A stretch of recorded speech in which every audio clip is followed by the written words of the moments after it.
Anda telah mengunduh podcast yang dipaparkan oleh Pendeta Dr. Erastus Sabdono ini dari truth.id/voice. Selamat mendengarkan podcast ini. Shalom, kebenaran firman Tuhan hari ini 8 Maret 2022 berjudul Tanggung Jawab Membangun Diri. Kalau kita tidak semakin seperti Tuhan Yesus, kita tidak mungkin merindukan Dia. Ketika kita memiliki sifat-sifat yang semakin seperti Allah, kita seperti ditarik. Maka baru kita sadar bahwa dunia bukan rumahku. Kita baru mengerti yang dikatakan oleh Tuhan Yesus, kamu bukan dari dunia ini. Itulah sebabnya seseorang tidak bisa memaksa dirinya merindukan Tuhan.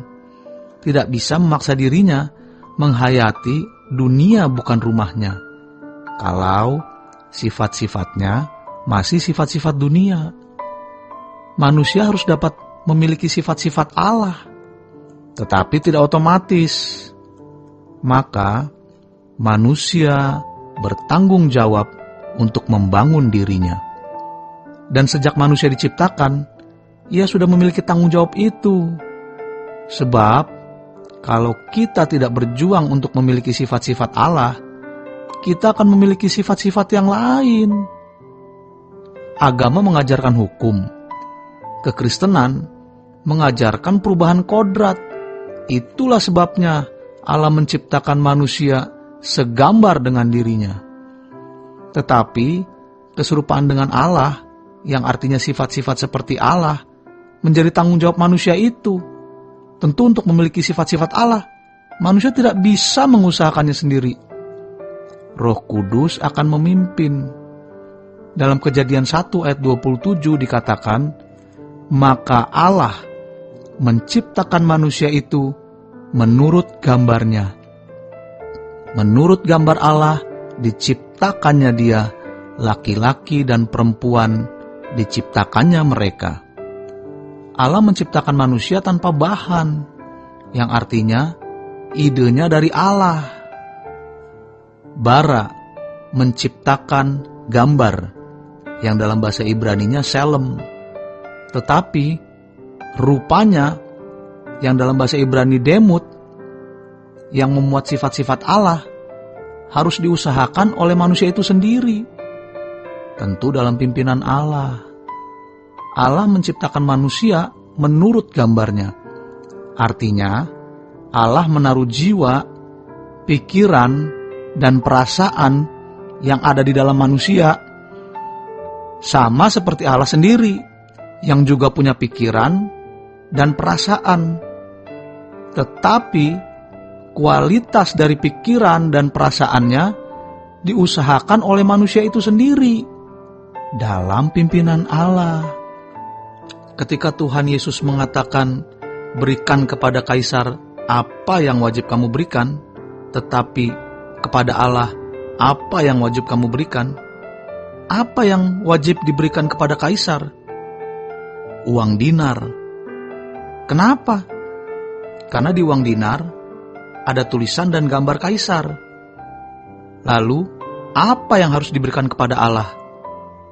Sesuatu yang ada gambar dan tulisan Allah. Manusia inilah yang ada tulisan, ada ukiran gambar Allah, yang dalam bahasa Ibrani disebut selem. Jadi, kualitas batiniah kita tergantung diri kita masing-masing.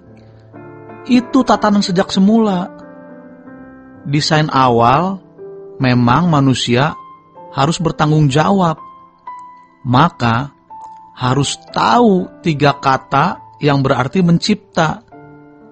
Yaitu yang pertama, bara. Kejadian 1 ayat 27, menciptakan tanpa bahan. Yang bisa menciptakan jiwa di mana ada pikiran, perasaan, itu hanya Allah yang bisa. Tidak ada yang bisa. Kata kedua, yatsar, yang artinya membentuk. Kejadian 2 ayat 7. Yang ketiga, asah, seperti yang kita dapati dalam Yeremia 18 ayat 4. Tukang periuk yang membentuk tanah liat. Jadi, sejak semula, Allah memang mendesain manusia untuk membangun dirinya sendiri.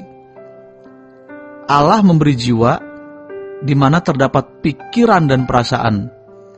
Tetapi, kualitasnya tergantung manusia itu sendiri.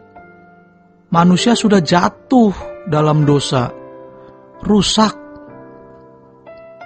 Matius 9 ayat 12 mengatakan, Yesus mendengar dan berkata, bukan orang sehat yang memerlukan tabib, tetapi orang sakit. Namun, betapa celaka orang yang tidak sadar dirinya sakit. Bapak, Ibu, Saudara sekalian, iblis membuat banyak mainan, kesenangan, persoalan, pergumulan, sehingga manusia gagal fokus dan tidak lihat dirinya. Banyak wanita sakit karena belum punya jodoh. Banyak pasangan suami istri sakit karena merasa belum punya keturunan. Ada banyak orang sakit karena belum punya mobil, rumah, dan lain-lain. Merasa sakit karena hal itu salah. Dan orang seperti ini pasti tidak mencari Tuhan. Kita sakit karena kita tidak segambar dengan Allah. Untuk itu diperlukan perubahan. Dan ini tergantung kita masing-masing, mau bertobat atau tidak. Kenali di mana sakitmu, nanti Tuhan sembuhkan. Kita tidak bisa datang ke dokter lalu berkata, Dok, saya sakit apa? Justru dokter yang akan bertanya, apa yang kita keluhkan? Sakit batin kita juga begitu. Selidiki dan ketahui yang mana. Maka Tuhan akan menggarapnya. Namun, kita juga harus ikut membereskan. Kalau penyakit jasmani kita disembuhkan dengan obat, maka manusia batiniah kita dipulihkan dengan firman, doa, persekutuan dengan Tuhan setiap saat, serta melalui peristiwa-peristiwa hidup yang terjadi, sehingga kita akan memiliki kecerdasan roh, di mana kita bisa membedakan apa yang baik, yang berkenan, dan yang sempurna. Allah dari mulanya tidak membuat hukum, karena Allah lah hukumnya. Memiliki kodrat ilahi bukan berarti kita menjadi manusia yang menyamai Allah. Tidak akan pernah bisa. Tetapi kita bisa memiliki karakter seperti pencipta kita, karena memang Dia adalah Bapa kita. Itulah sebabnya 1 Timotius 6 ayat 11 mengatakan, tetapi engkau hai manusia Allah, jauhilah semua itu, kejarlah keadilan, ibadah, kesetiaan, kasih, kesabaran, dan kelembutan. Orang percaya disebut sebagai man of God atau ho anthropteuo, karena kita punya sifat-sifat dan karakter Bapa. Memiliki karakter Bapa adalah suatu kehormatan bagi kita. Demikian renungan hari ini. Tuhan Yesus memberkati. Sola Gracia. Untuk berlangganan renungan harian dalam bentuk cetak, silakan hubungi Truth Literatur di nomor telepon 0878 7870 7000. Untuk mendapatkan CD khotbah, MP3 Renungan Truth, dan CD album lagu produksi Sola Gracia, Anda dapat menghubungi di hari dan jam kerja di nomor telepon 021 638 60953. Tuhan Yesus memberkati. Sola Gracia.